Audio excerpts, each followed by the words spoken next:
तेलंगाना सरकार से इस बात का डिमांड करते हैं कि जिस शख्स ने वाहियात बातें की हैं उसका बेल का कंडीशन यही था कि वो दोबारा इस तरह की बकवास और हेट स्पीच नहीं देगा।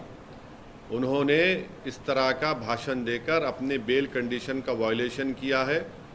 हम उम्मीद करते हैं कि हाई कोर्ट में उनका बेल कैंसलेशन के लिए कमिश्नर ऑफ पुलिस और यहाँ का एडमिनिस्ट्रेशन उस पर एक्शन लेगा और उसी शख्स के खिलाफ महाराष्ट्र में भी एफआईआर हुआ है।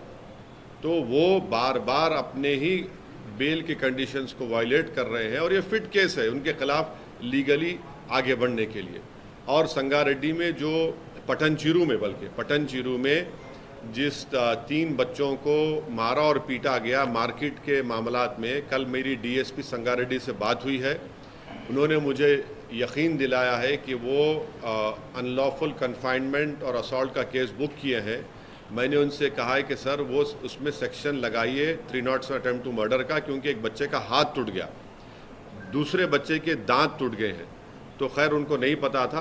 आज हमारे पार्टी के लोग वहाँ गए हैं, उन बच्चों को भी लेकर गए, केस रजिस्टर हुआ है और उन्होंने मुझे यकीन दिलाया कि अनकरीब में उन तमाम जो एलिज्ड एक्यूज़ है उनको जल्द से जल्द गिरफ्तार किया जाएगा। असर बिहार में जो कुछ हुआ ये सरकार के ऊपर जिम्मेदारी आयद होती है कि उन्होंने वायलेंस को रोका नहीं और उनको मालूम था, उनके पास रिपोर्ट्स, इंटेलिजेंस रिपोर्ट्स थे कि यहाँ पर वायलेंस हो सकता है। 2016 में भी इस तरह का एक वायलेंस नालंदा में हुआ था और अफसोस की बात यह है कि वहाँ पर एक मदरसे अजीज़िया को पूरा जला दिया गया। 100 साल का मदरसा, 4000 किताबें, उसमें कुरान करीम भी है, इन्हें मैन्युस्क्रिप्ट से रेयर मैन्युस्क्रिप्ट्स, उसको जला दिया गया है। और आपके वहाँ हुकूमत की नाकामी और आप देखिए कि नीतीश कुमार जो है उन पे कोई रिमोर्स ही नहीं है, उनको कोई तकलीफ ही नहीं हो रही उनको। कल इफ्तार की पार्टी में चले गए, टोपी सर पर पहन लिए, शॉल पहन लिए, अरे कुछ तो हमदर्दी दिखाते, गम दिखाते। और वो आरजेडी का जो नेता है वो कहता है कि ट्वीट कर दिया। अरे भाई ज़बान से बोलो ना, कंडेम करो। तो ये पूरी खुली साजिश है कि बीजेपी इस तरह से ये जो राइट हुआ है बिहार में उसके ज़रिए से वो अपना कंसोलिडेशन करना चाहते हैं और नीतीश कुमार और तेजस्वी यादव ये चाहते हैं कि मुसलमानों को बिहार के हमेशा उनके दिलों में खौफ पैदा कर दिया जाए। तो सुनिए, ट्वीट से काम नहीं होगा।